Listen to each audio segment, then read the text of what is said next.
Preprints are a powerful way to share your work early. They give you more exposure, more citations, and can even get you invited to submit to your favourite journal. But choosing the right server isn't always obvious. Does it even matter which server you choose? The short answer is yes. The long answer depends on many factors, so let's get into those.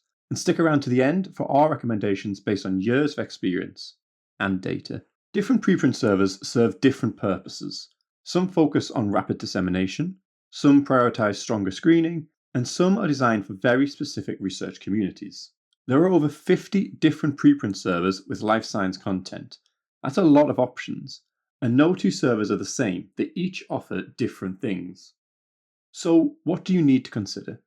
The requirements or restrictions of a server, who your audience is, what kind of content you have, what attention you would like, and do you care about any additional features? So let's break these down one by one. The first thing you need to consider is what kind of content you have. For example, have you written a literature review, or is your work primary research? Have you written a clinical case study, or do you have a simple data set?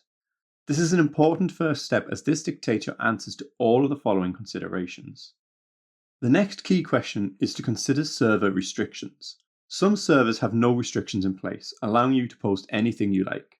We generally do not recommend this for preprinting. However, if you have a dataset, protocol, or method, then this could be a good option. Some servers are also field restricted. For example, Social Archive is for sociology. Servers may also be restricted to work from specific countries or regions. For example, Africa Archive. Servers can also be restricted by content. For example, bioRxiv does not allow the sharing of literature reviews, and so this wouldn't be an appropriate server for such work. However, Zenodo does, and so would be a much more suitable choice. Now, speaking of Zenodo, Zenodo is a great place for a wide variety of content. Zenodo has this communities feature which allows you to upload various things within a community. We at Rippling Ideas have our own community, and we use that for work that we produce. And so you know that if you want to find a resource that we've created, you can go to our community and find it. Get Genome are a really good example of a community working in a slightly different way. Get Genome allow other people to upload work to their community, and what they do is they effectively work to vet and ensure that there are certain standards met within that work as part of their community, basically functioning like a journal, but without the incredible costs involved. Zenodo is really good because you can upload a wide variety of content. This could be posters, presentations, videos, and so much more. And therefore, we really recommend it if you're doing something that is a little bit less traditional in terms of your output. So you've determined what you have and which servers are appropriate for your content. These first two considerations narrow down which servers are available to you for sharing your work. The next things to consider are all more about author choice and help you narrow down which server is perfect for you. I've already mentioned that some servers have geographical restrictions, but you can use this to your advantage if your work is aimed at a particular region or country.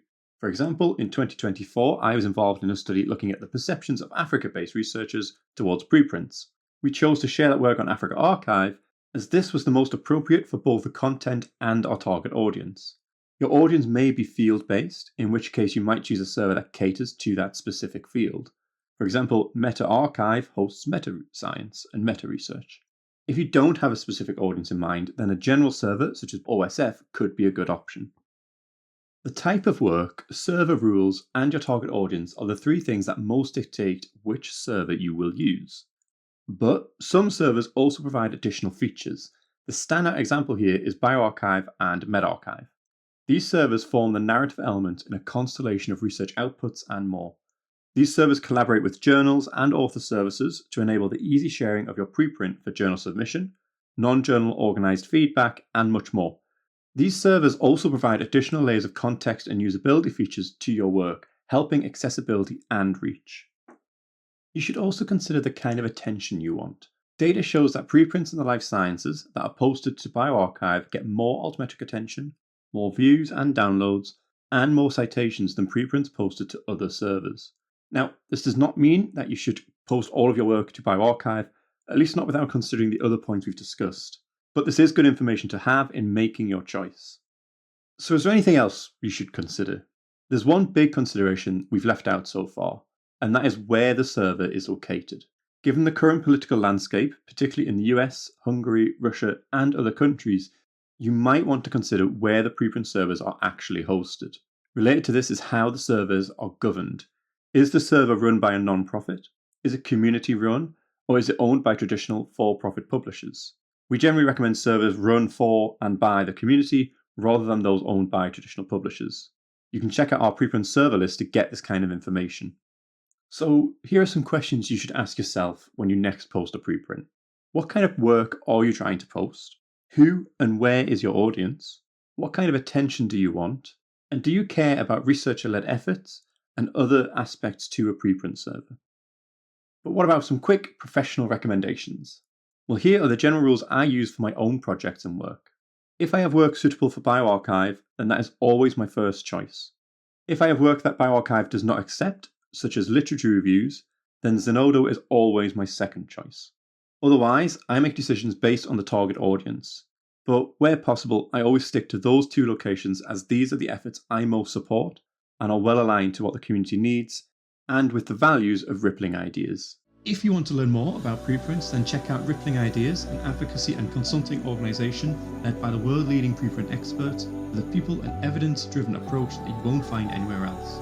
Head to ripplinger.org to learn more about preprints and see even more resources. Sign up to our newsletter to keep up to date with our latest efforts and a monthly roundup of relevant news. And don't forget to hit that subscribe button below.